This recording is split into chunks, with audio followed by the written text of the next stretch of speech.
नाम है interior of the अर्थ, यानी कि हम आज अर्थ के भीतर झांक कर देखेंगे कि अर्थ अंदर से कैसी है। Our knowledge about the interior of the earth is based on evidence from deep mine operations, volcanic eruptions, earthquakes, waves, etc.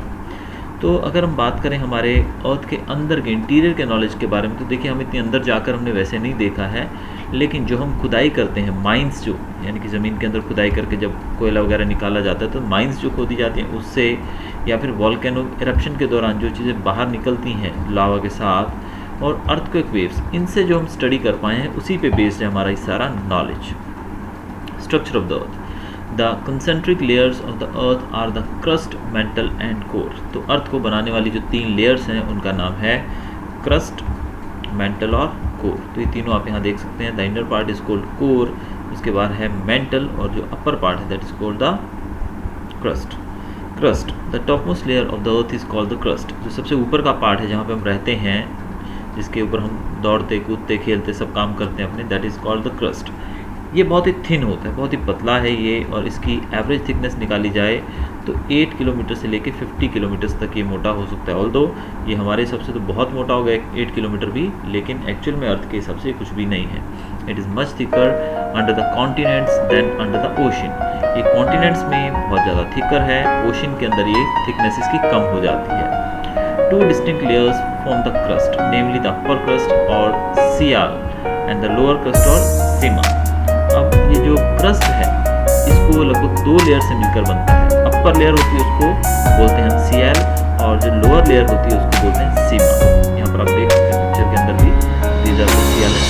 Upper layer जो है वो है Sial, और अंदर की लेयर उसको Sima बोलते हैं। Sial is mainly composed of the minerals silica and aluminium. Sial जो है वो मेनली मिनरल से बनी होती है। कौन से मिनरल से रहता है यहाँ पर? सिलिका और एल्यूमिनियम, इसीलिए इसका नाम सियाल पड़ा है। SI और silica and AL from aluminium, sial. Sima is the lower part of the sima उसके नीचे आती है। Main minerals that make are silica and magnesium. जो सिलिका और मैग्नीशियम होता है इसके अंदर, इसीलिए इसका नाम सीमा पड़ा है। This layer form the very thin and fragile ocean floor. ये जो लेयर है सीमा, ये लगभग ओशन फ्लोर को फॉर्म करते हैं। ओशन फ्लोर जो होता है हमारा समुद्र का तल, वो जो है वो सीमा से बना है। मेंटल की बात करें, the layer just below the crust is called the mental. Crust के नीचे का जो लेयर है उसको मेंटल कहा जाता है, इसको मेसोस्फीयर के नाम से भी जाना जाता है।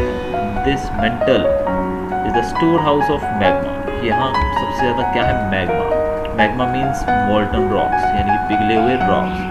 Under the surface of the अर्थ के सर्फेस के अंदर पिघले हुए rocks. The thickness of this layer, इसकी थिकनेस लगभग 2900 किलोमीटर से लेकर 2900 kilometre between the crust and the core, यानी कि कोर और क्रस्ट बीच में अगर देखें, इसके बीच में लगभग इसकी चौड़ाई जो है 2900 किलोमीटर तक है।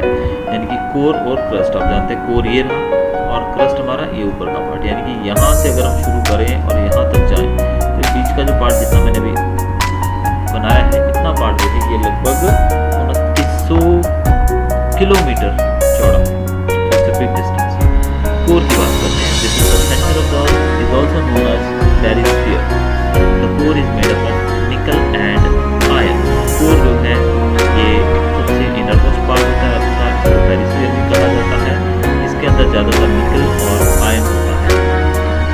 And is therefore referred to as NiFe, इसीलिए इसको NiFe भी कहा जाता है। Na for nickel and Fe for ferrous, that is iron, knife कहा जाता है। The core has high temperature and pressure, यहाँ पर प्रेशर बहुत ज़्यादा होता है। Recent findings show that the inner core is solid and the outer core is liquid. अभी प्रेजेंट टाइम में जो रिसर्च की गई है उससे पता लगा है कोर का अंदर का पार्ट है वो सॉलिड है और उसका बाहर का पार्ट जो है वो लिक्विड फॉर्म में होता है। Rocks and minerals, all solid part of the Earth's crust including sand, layers of rock, and layers rock. पृथ्वी के ऊपर जितनी भी सॉलिड चीज़ें हैं अर्थ क्रस्ट के अंदर, सॉलिड यानी कि जैसे सैंड हो गई, क्ले हो गई, यानी कि सॉलिड चीज़ें जो है उनको रॉक्स कहा जाता है। Rocks are generally composed of more than one substance called a mineral. Rocks जो होते हैं उसमें एक ही मिनरल नहीं होता है, कई तरह के मिनरल्स हो सकते हैं, एक से ज़्यादा मिनरल्स भी हो सकते हैं।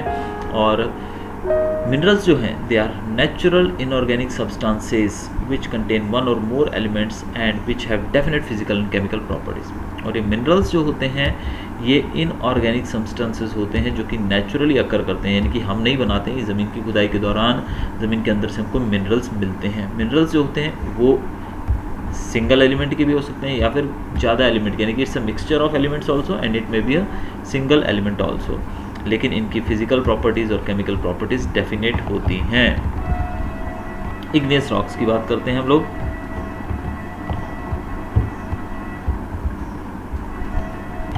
The rocks that form due to the solidification of magma are called igneous rocks. ऐसे रॉक्स जो कि सॉलिडिफिकेशन यानी कि मैग्मा जो धरती के अंदर से निकलता है लावा, उसके जमने से जो बनते हैं रॉक्स, वो बाहर आके ठंडा होकर जम जाता है, वो आग की तरह दिखने वाला लावा, और उसके जमने से जो पत्थर बनते हैं that is called igneous rock. Igneous rocks जो होते हैं वो दो प्रकार के होते हैं। पहला होता है एक्सट्रूसिव या फिर volcanic rocks. These rocks are formed when magma breaks through the crust and reaches the surface of the earth. अब ये जो है मैग्मा जब ज़मीन को फाड़ कर यानी कि किसी भी होल में से या दरार में से जब सरफेस ऑफ द अर्थ के सरफेस पे आ जाता है तब ये बनता है volcanic rock.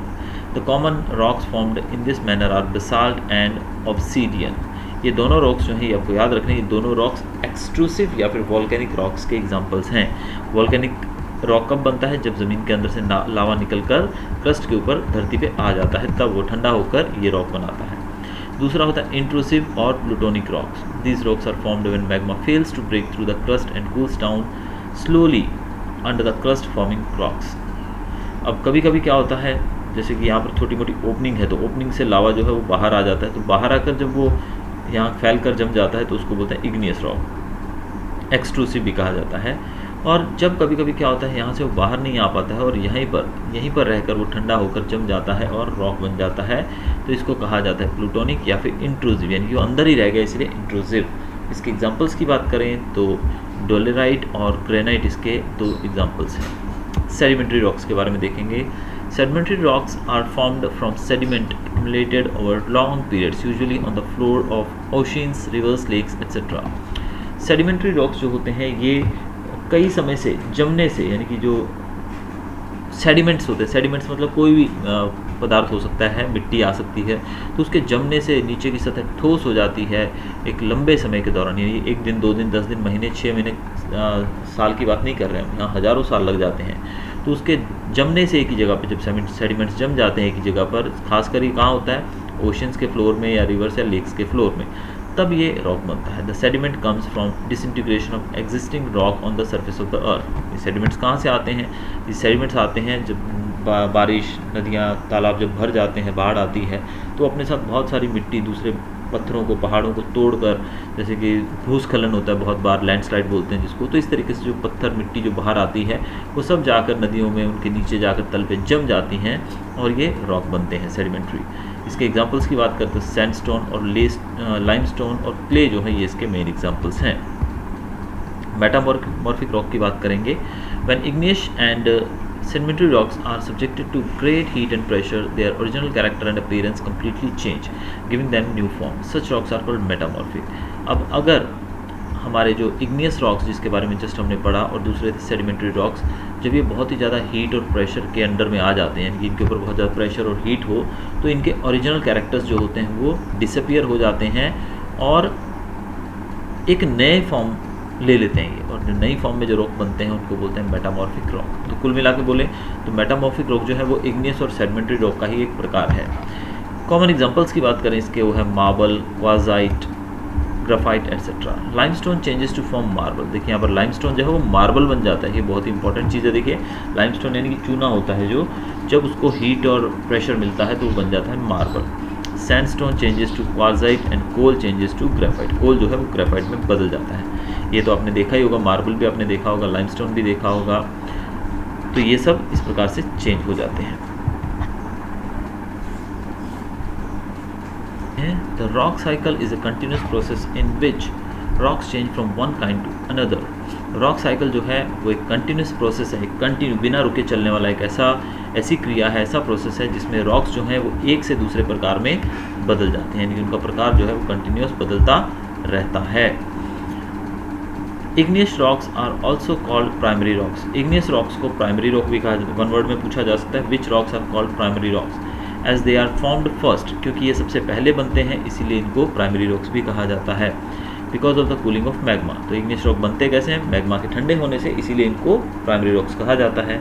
These rocks disintegrate under the impact of the forces of nature. ये रॉक्स जो हैं ये टूटते हैं और फोर्सेस ऑफ नेचर यानी कि हमारे नेचर के, जैसे बाढ़ हो गई, बारिश हो गई, गर्मी हो गई, टेम्परेचर, इन सब चीज़ों के कारण ये टूटते हैं। डिसइंटीग्रेट का मतलब होता है टूटना। And the broken material gets deposited on the floor of oceans, और जो टूट जाते हैं यानी कि इसके भुरने से जो इसका जो भुरने वाला पार्ट होता है, जो पाउडर बनता है इससे, वो जाकर सीधा फ्लोर ऑफ ओशंस यानी कि समुद्र तल पे, नदियों के तल पे, लेक्स के तल पे जम जाता है और बना देता है sedimentary rocks.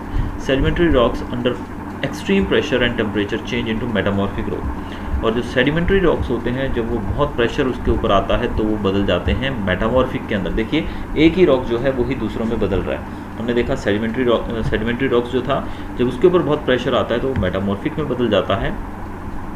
Again under extreme heat and pressure metamorphic and sedimentary rocks melt to form magma. फिर उसके बाद बहुत ज़्यादा प्रेशर और हीट के दौरान मेटामॉर्फिक रॉक जो हैं वो और सेडिमेंट्री रॉक्स ये दोनों जो पिघल कर बना देते हैं magma, from which igneous rocks are form, और इसी से इग्नियस रॉक बना था। तो ये थी हमारी proper rock cycle. Rock cycle को एक बार फिर देख लेते हैं। हमने देखा था कि लावा जो होता है, मैग्मा, वो पिघल कर धरती पे आके बनाता है सबसे पहले इग्नियस रॉक, जिनको हम प्राइमरी रॉक भी बोलते हैं। फिर इग्नियस रॉक से बनते हैं सेडिमेंट्री, सेडिमेंट्री से बनते हैं मेटामॉर्फिक, और मेटामॉर्फिक और सेडिमेंट्री से फिर से बनता है उनके पिघलने से मैग्मा। तो ये एक तरह से कंटिन्यूस साइकिल चलती रही जिसको हम बोलते हैं रॉक साइकिल। नाउ रॉक्स की यूजेस की बात करेंगे। Rocks are useful in many ways as building material and as source of metals like iron, copper, aluminium and fossil fuels. Rocks जो हैं इनका उपयोग हम बिल्डिंग के लिए तो करते हैं, ये बिल्डिंग मटेरियल के तौर पे, लेकिन रॉक्स जो हैं इनके अंदर बहुत सारे मेटल्स भी होते हैं, बहुत सारे मिनरल्स भी होते हैं, बहुत सारे एलिमेंट्स होते हैं, जैसे कि आयरन हो गया, कॉपर हो गया, एल्यूमिनियम हो गया, और फॉसिल फ्यूल्स भी इसके अंदर से हमको मिलते हैं। They also yield valuable gems such as diamond, garnets and jade. इसके अंदर से बहुत सारे हमको डायमंड्स भी मिलते हैं, यानी कि वैल्यूबल जेम्स यानी कि कीमती पत्थर भी मिलते हैं, जैसे कि डायमंड हो गया, गार्नेट और जेड। ये सब चीज़ें हमें रॉक से ही मिलती हैं। तो ये रॉक्स के ये यूजेस थे। So that's all for the chapter. Thanks for watching.